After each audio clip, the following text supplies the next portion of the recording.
It was April 1st of the year 457.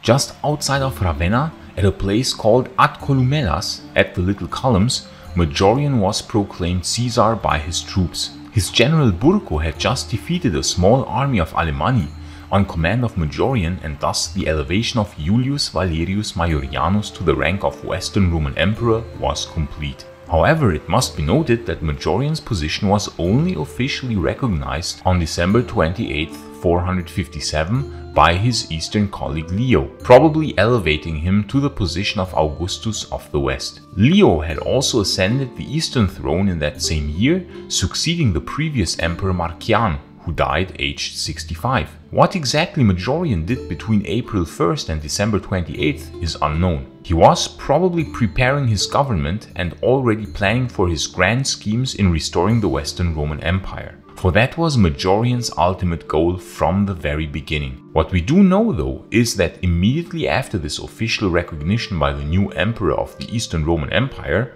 Majorian immediately addressed the Senate of Rome in a document written to the Senate from Ravenna on January 11, 458. In that document, officially titled The Beginning of the Reign of Our Lord Majorian Augustus, Majorian addresses the old venerable Senate of Rome, thereby acknowledging its authority and having his elevation to Augustus of the West confirmed.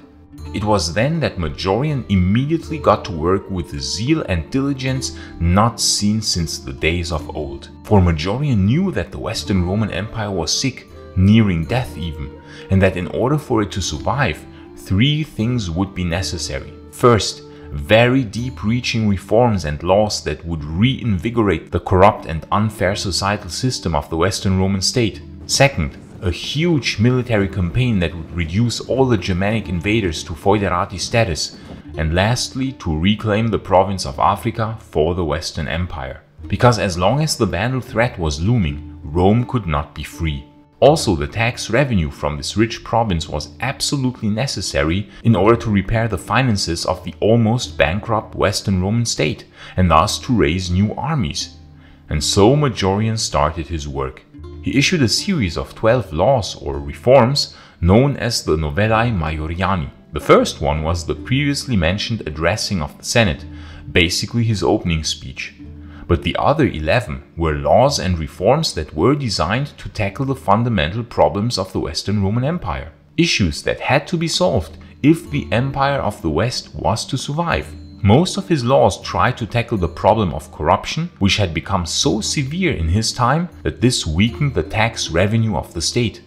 Many officials were unrightfully keeping some of the tax revenue for themselves, enriching their own pockets, which of course meant that the revenue of the state was decreased, which in turn meant that the taxes had to be very high to make up for that loss. Some of his Novellae Maioriani were addressed to solve this problem.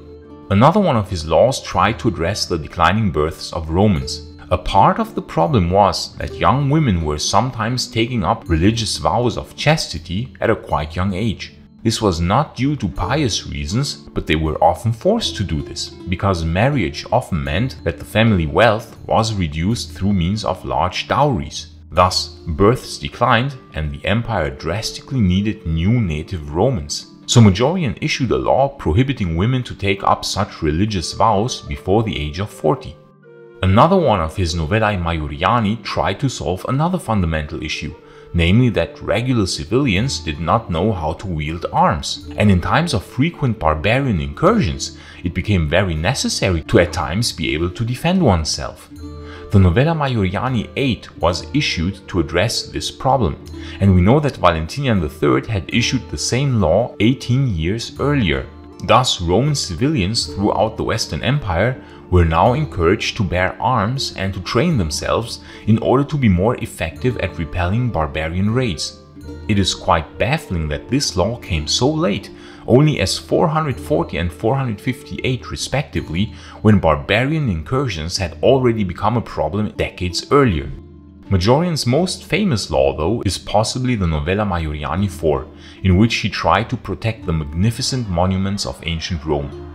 By July 458, when this law was issued, Rome had been sacked twice already in recent times, once in 410 by the Visigoths and the second time in 455 by the Vandals.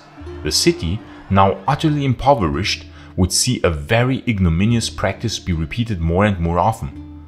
The people of Rome themselves would often tear down old columns instead of repairing them, and use building material of the ancient monuments in order to erect their own inferior dwellings. We know that Majorian had been to Rome at least twice, once in 450 and once in 454, probably again in 458, and we can be quite sure that he had witnessed this contemptible practice of destroying the old and magnificent in order to erect the new but less splendid. Rome, of course, in those days was still an extremely magnificent sight to behold, yet the glory was already beginning to fade, especially in the outlying, less densely populated areas, and so Majorian was addressing this with his law. A high-ranking official caught injuring a monument was to pay 50 pounds of gold, and anyone caught working for such an official would have both their hands amputated. The severity of this law is striking, and hence we can assume that Majorian knew that such a severe law was necessary in order to have any chance at being taken seriously and to stop the destruction of Rome. On top, he ordered that buildings that could still be repaired should be repaired where possible. We can thus see the love of Majorian for the old, for the traditions of Rome, for the idea that once was Rome, and his longing to return to the old glory days. And the old monuments of Caesar, of Pompey, of Augustus, of Trajan, and the others were such an integral part of Romanness that Majorian wanted to protect them at all costs. Now, while he was at Ravenna, thinking about how to restore the empire, issuing laws, the Vandal raids in southern Italy became more and more severe. Upon hearing of the latest raids, Majorian decided to ride forth from Ravenna to Campania, where the raids were the most severe. What troops he gathered we do not know, but we know that he commanded a few thousand of the Palatina guards of the former emperor Valentinian III, and he might have possibly also commanded some Comitatenses and Limitanei remnant troops. And it just so happened that in 457 or 458, the exact date is unknown, while Majorian was strengthening Italy's seashore defenses against Vandal raids south of Rome, a Vandal and Berber raiding party landed at the Garigliano River in Campania, near where Majorian was. He suddenly attacked, completely taking the Vandals and Berbers by surprise, utterly defeating them, many of them either drowned or were struck down while fleeing. Such was the wrath of Majorian. The few Vandals that survived this massacre brought news to Gaiseric, the cunning king of the Vandals, and thus Gaiseric knew that Majorian was a dangerous enemy, the first Western Roman emperor of his time that could be a real threat to him. This encounter probably only further increased Majorian's resolve, namely to restore the Western Roman Empire to its former glory, to reduce all barbarians within the Roman Empire to foederati, and to crush the Vandal kingdom and recapture Africa for the Roman Empire. And for that he needed a fleet. Italy had since the ancient times stationed its fleets at two mighty ports, one at Miseno, the port of Neapolis, and the other at Classis, the port of Ravenna. But the Emperor Constantine had taken both Praetorian fleets, the Classis Misenensis and the Classis Ravenatis, more than 130 years earlier in order to defeat his rival Licinius. Much of the Italian fleets were destroyed, and the ships that survived were henceforth harbored at Constantinople. And thus Italy found itself without a fleet. Indeed, the rise of the East was built upon the demise of the West, and so Majorian had to build new fleets. In 458 thus, he ordered the construction of a fleet at Miseno, and upon returning himself to Ravenna, gave the order to build a second one at Classis. Sidonius Apollinaris described how massive amounts of forests were cut down in the Apennines and transported to the seashores for that construction effort. Majorian probably dreamed of restoring the old Praetorian fleets once again, as in the times of Augustus himself. Priscus of Panium states that the fleet constructed consisted of 300 ships, a truly impressive size for such a weakened empire. But in order to restore the Western Roman Empire, he also needed an army.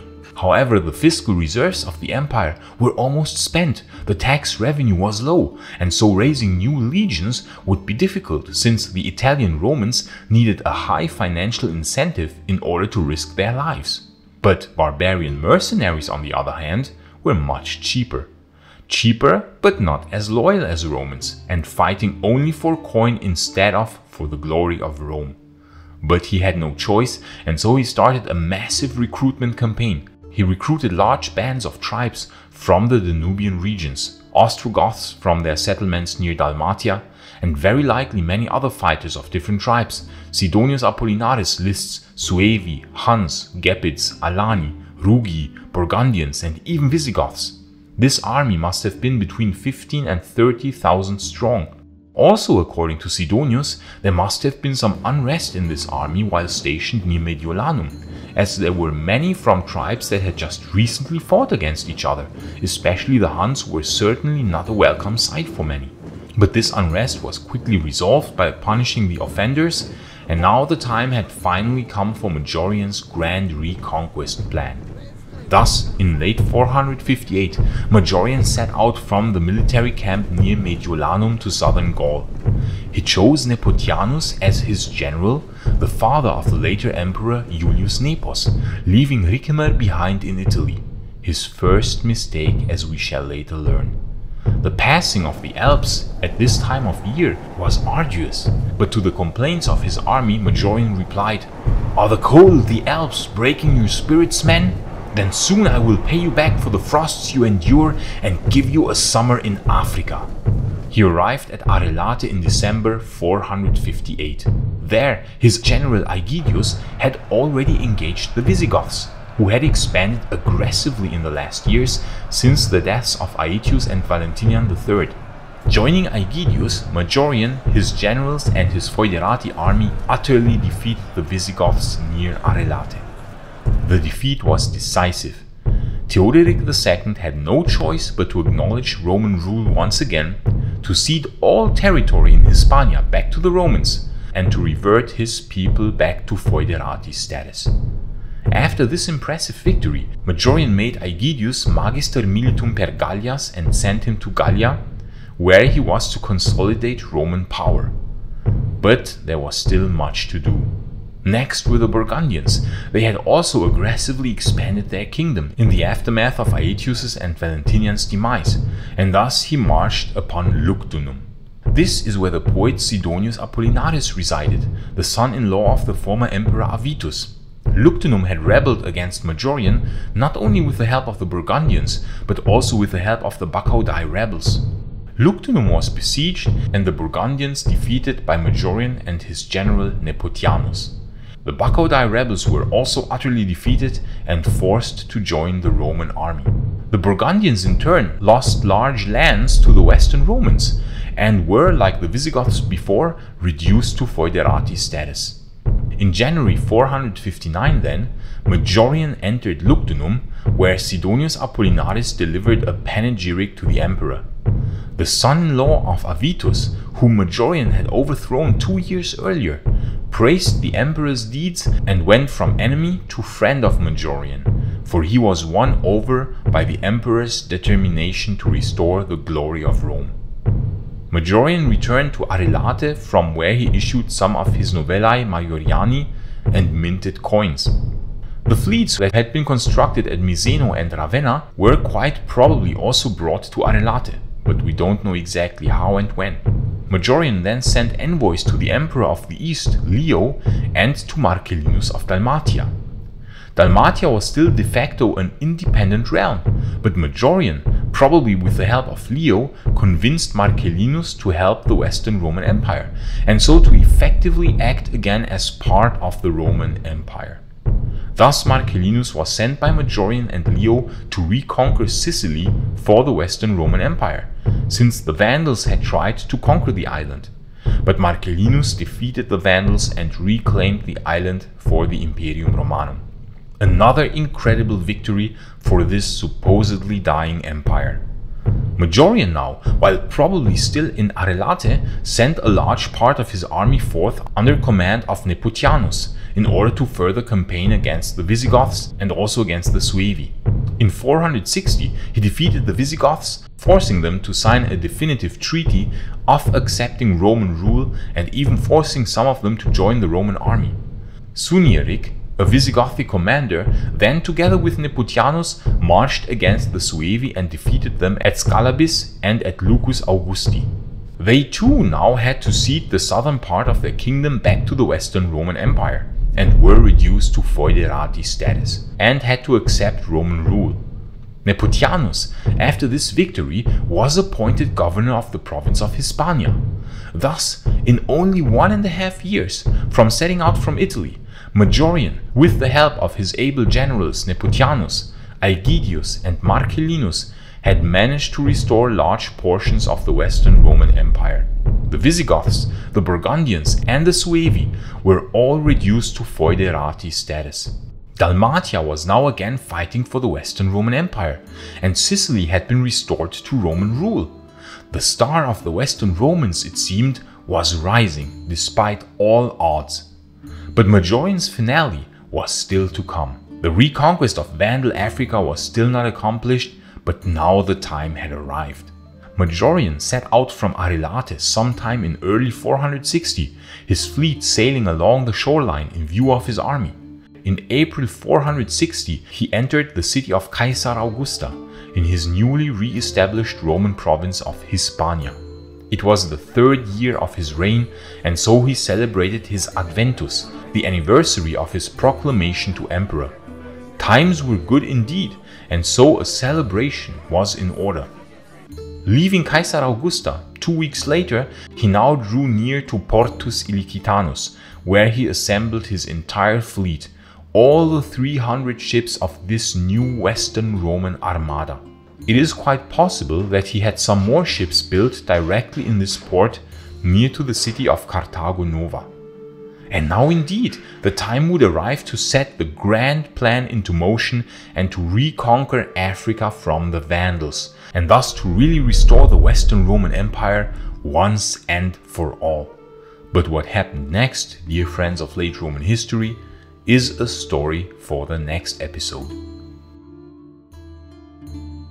And if you are a Rome nerd like me, and chances are pretty high that you are if you are watching this video, then you might be interested in the incredible rings and other Roman accessories which the SPQR Shop is building.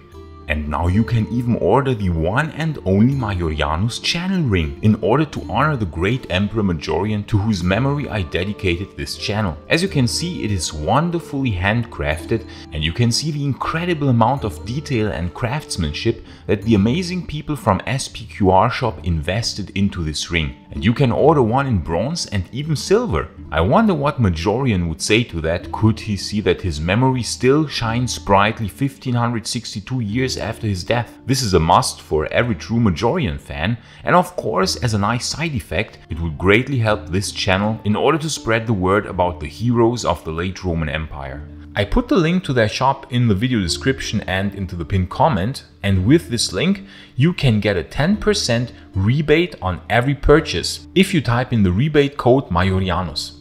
So go and check out their assortment, it's really quite incredible. And please like and subscribe so that you won't miss any future videos on the fascinating era of the late Roman Empire. And please consider supporting my work on Patreon or via YouTube membership, because the long-term sustainability of this channel really depends on your support. And I would like to especially thank our new Patreon supporter Alexander Yang, who supports this channel as Restitutor Orbis. Thank you so much, Alexander Yang, for your generous support. Seriously, this channel would not work without our amazing Patreon and YouTube members, and I want to thank each and everyone who is supporting this channel in any form, be it Patreon, YouTube membership, or PayPal donations, or of course just watching. Gratias tibiago, amici.